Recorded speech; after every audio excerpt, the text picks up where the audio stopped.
Welcome to Food Shrinks. Hey gang, Molly C here.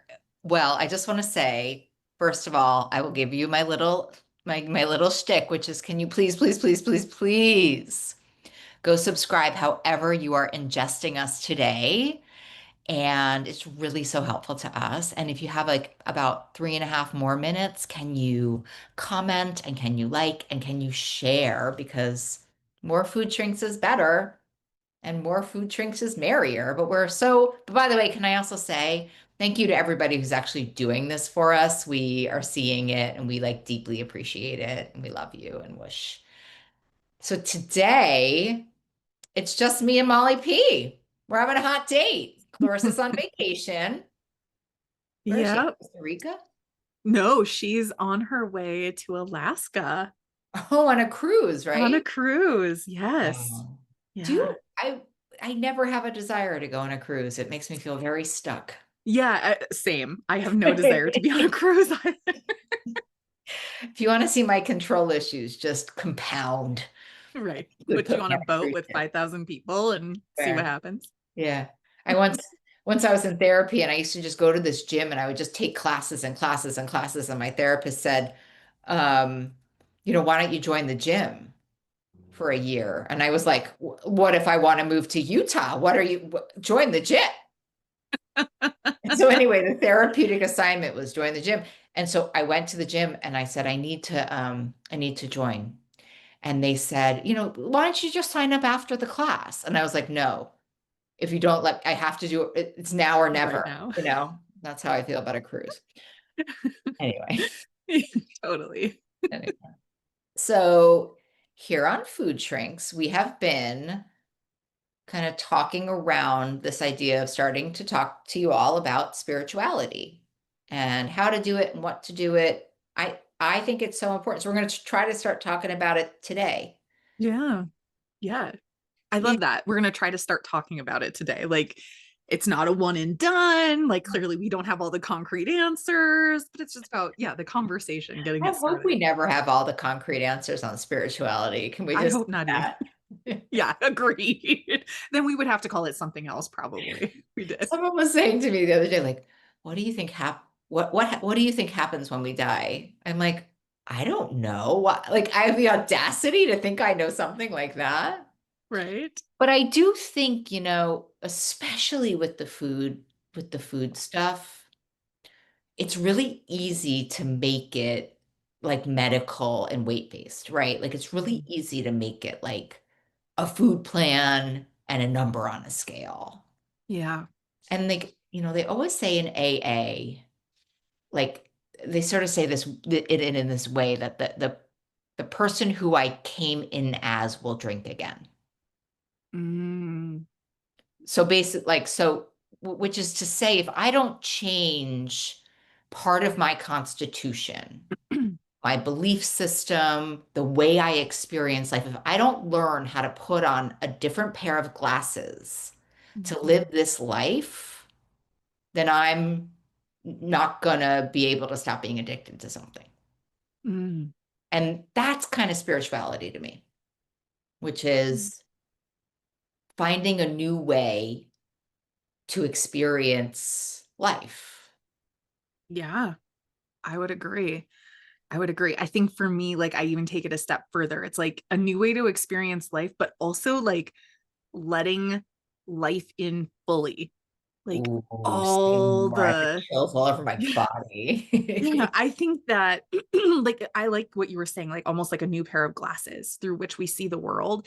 And I think, especially when we have trauma histories, adverse childhood experiences, whatever it might be, those glasses that we put on that we see the world through can become pretty thick and pretty skewed. And I think that when we get to that place, like you were saying, the person who walked into this room is going to eat again, is going to drink again, whatever it might be, when we can put on a different pair of glasses or get the glasses off entirely and let life wash over us in its purest form, Mhm. it is horrible and amazing and beautiful and ugly. And it's all of the things. And there is something about experiencing life in that kind of technicolor way or that like full embodied way that for me gets at that spirituality piece. Mm, I love that. So it's sort of like offering, I mean, yeah, I think we're sort of all saying the same thing, right? Like Mhm. it's just, and I think the way that maybe it was, I think one of the first things I ever read before I started healing from this eating disorder was that book, The Secret. And Oh, it's like, whatever. Think yeah, what you want. yeah. It's kind of trashy, whatever. But like, I just remember reading The Secret, and I only say this and thinking like, wait, there's a different way I can think of life.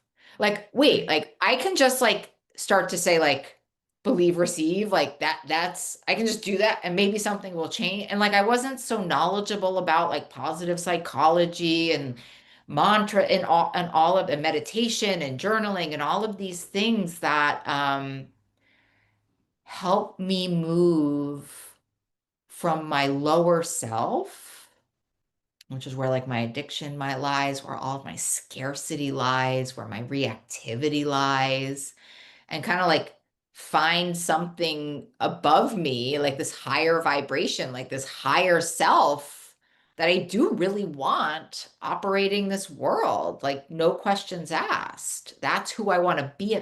So I think this thing about spirituality, people get really closed-minded about it very quickly. Mhm. They align it with religion. I think, what else are the note? Yeah, a religion, but I also think like there's trauma around all of that too. Like if we have been traumatized in some way or victimized in some way through organized religion and quote unquote spiritual leaders or Yeah, even messaging. So I think like, yeah, it's pretty easy for people to throw walls up, especially in a country like ours where it is literally founded on, patriarchy and like very conservative right. beliefs. I mean, the pilgrims left England from persecution because they were way more conservative than what was actually happening, not the other way around. I didn't know So that. Love history yes, lesson yes, today. they Okay. were the Puritans, right? So Right. they were escaping what was going on with, now there was divorce being allowed in England, and multiple marriages happening across a lifetime, all of these things, and that just was not the belief of this particular group of people. So as you can imagine, the culture within the US, and maybe even Canada, potentially really is rooted in these very pure Mm, ideas.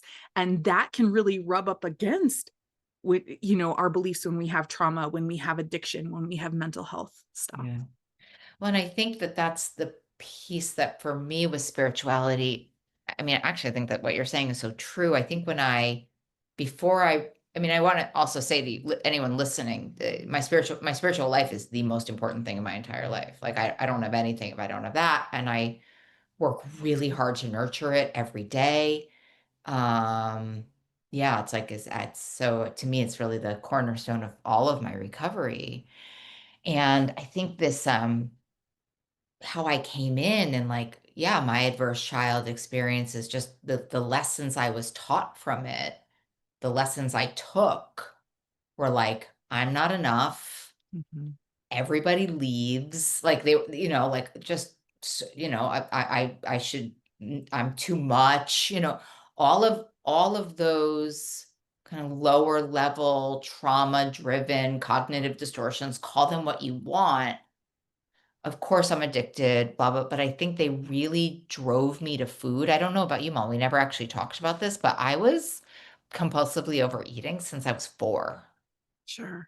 I mean, I don't know. After my godkids all turned 4, it was just like it was very daunting to me and the way I Yeah. sort of see it is like I kind of lost trust after my Mhm. dad died and I found all that out. Like I kind of just like lost trust in the world. And Yeah. for me, in the way I understand spirituality, the other thing that happened was I just got armored with self-sufficiency. Mhm. Like I just thought like, okay, well, I'm not a fan of this universe's work, so I'm just going to do it all myself. I'm going to take it on myself. I got it. It's fine. And really since I'm probably 30, 32, 33, I've been dismantling that imperfectly. Yeah. I've been just trying to be a different kind of person, abundant, Yeah. believing different things, being open to trusting it. But by the way, when you're open to like when you're open to trusting, you're also open to being hurt, right? Like, Hmm. so I don't know, that's like the real piece for me is just what you're saying, the full life. Like if you're gonna be an open, trusting person, you can't think you're not gonna get hurt and that spirituality isn't working. Like it's just part of the deal. Right. Right. Yeah, absolutely. And so, yeah, I think too, for me, I want to make sure that I'm very clear. It's not like I'm just like out there walking without some kind of, armor whatsoever. And life is just coming at me and I'm just like Matrix style dodging things. I I mean, kind I of hope feel that like that's true you in are some though. way. I'm such a fan of yours. I do feel like you are like that a little bit. I do have skills to dodge some of it for sure, but I think the other thing too is, you know, spirituality in a way has almost become that armor between me and life on Mm, life's terms, in that it helps me to reframe the things that are happening. So, you call it like your lower self where your addiction lives, that kind of thing. And I guess like for me, it's like the wounded part where mm, I can really experience life through the wound. And like it's so funny, like every once in a while I'll like message Clarissa, or I always tell my husband, just for mental health, like safety purposes, where I'll just be like, oh, the evil filter is in full force today, and everything that people are saying is coming through the evil filter. So everything feels like everybody's out to get me, or everybody's wow. against me, or whatever it might be. Right. So, like, for me, though, then it's like when that's happening, I have the ability today. I haven't always had this ability because I haven't always had a spiritual practice, but I have an ability today to really like look at that and like, is there really such a thing as evil? Is there, whatever, from my own belief system, I start asking myself questions. But it can really impact how I see myself when I look at myself in the mirror, how I feel Mhm. about Oh my myself when God, I'm that just one. moving around in the environment, right? Like I can feel like too big and like I'm running into things. Like Right. it can really impact food choices because of that too, And 100%. so Oh my it God. is so crazy how it's all so bound up But cool. in like our experience of the world. And is there something larger than ourselves? Is there something bigger out there? And I think like as a person who really loves science, I would say yes, that science even would point to that there is something much bigger than ourselves out there. And how can we tap into it? How can we use it to armor ourselves, but also in a way that allows us to experience the world and life in a way we haven't been able to because of the wound or because of that lower self. Can I ask you a question about your experience? Because I'm sort of thinking about my sickest self. I think about myself when I was like 20, 23, 24. Like for a lot of years, a lot of my life, I wasn't able, I think what's really high level about that story is that you're able to identify like you're evil or whatever, you know? Mm-hmm. And I just want to say to you listening, the problem with the voice is that it all comes in the same ringtone, right? So That's that's why right. it's so hard to identify, and like if you've just been untreated and having, like you're too much, you're disgusting, everyone hates you, Yeah. that's, I think, such a primarily hard part to start with, which is to be able to distinguish, Oh oh, yeah. that's not my wise mind, that's not my No. highest self. And so, right, because it's so believable, especially Yeah. if you've had most of your life repeating it over and over and over again. Yeah. This How, is 2 decades of therapy. I just want to make Get sure my we point. Yeah. tell everybody, Yeah. Yeah. right? Oh yes, for sure. 2 years, 20 years, 2 decades of therapy. And like, Mm-hmm. can you give us like, what did she do? What did they do with you The that got different you to flavors. I started out with CBT, cognitive behavioral therapy, because I was like a thinker, an analyzer, that? whatever. It just ended up co-signing the bullshit, which is Mhm. okay. It also gave me some tools to get some space so that I didn't want to end my life. So there were positives, for sure. And then from Was it in CBT that you were able to be like, oh, that's just a thought? Yes. So Yeah. definitely able to like really start to decipher like, okay, that's just a thought. That's the anxiety, like that's like an anxiety flavor. Like that might be more realistic. Mhm. It was really helpful just to have somebody on the other side to like really normalize that, like you said, like the call is coming from inside the house. Yeah, right. But they weren't my words. It was my voice, but it wasn't, they were not my words. Like they were Mm. not my ideas. They were things that had been given to me. So that really helped to like check out those cognitive distortions. CBT was really helpful for that.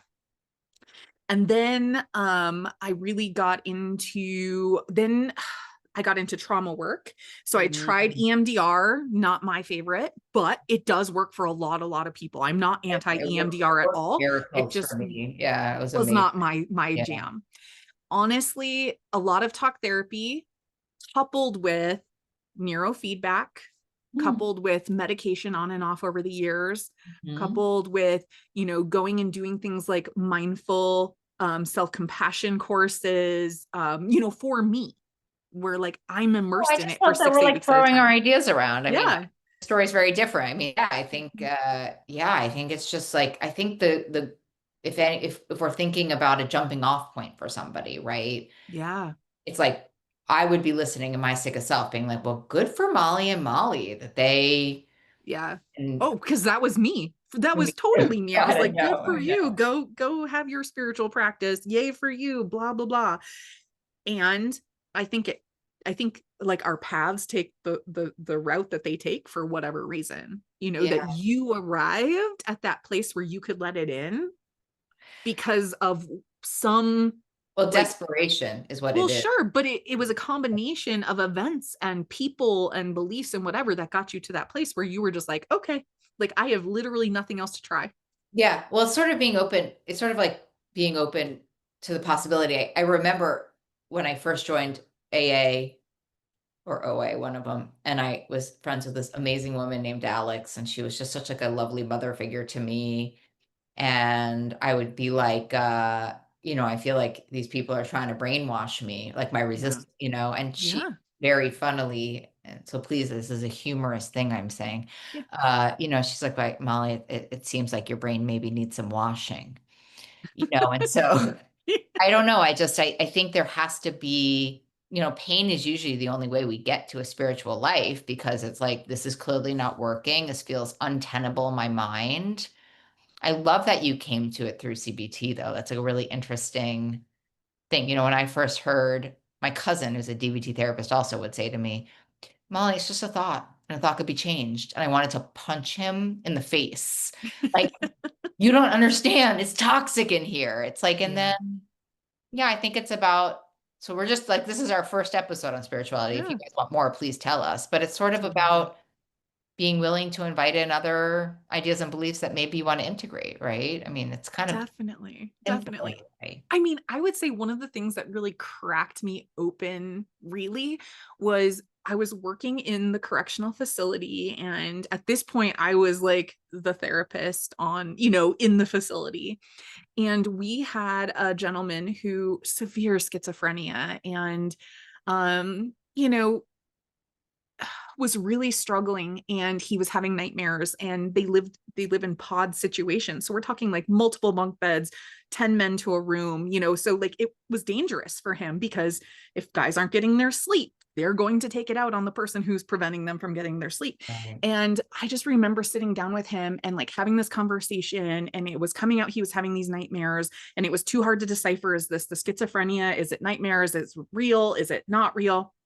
And so I was like, what do we need to do? What do you need to feel safe so you can sleep at night? And he was like, I need a dream catcher.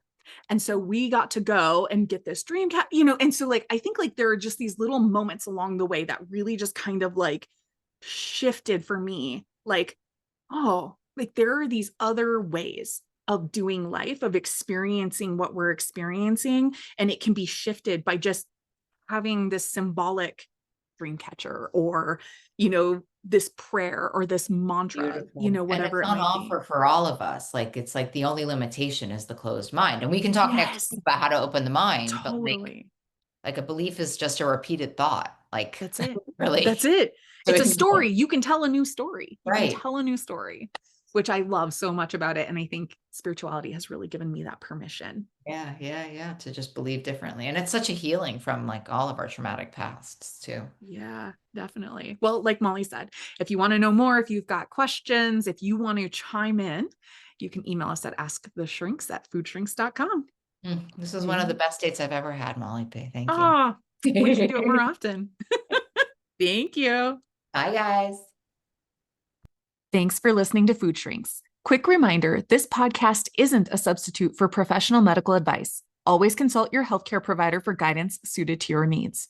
If you enjoyed this episode, please like, share, and subscribe to help us reach others on the recovery journey. Take care and remember, freedom with food is possible. See you next time.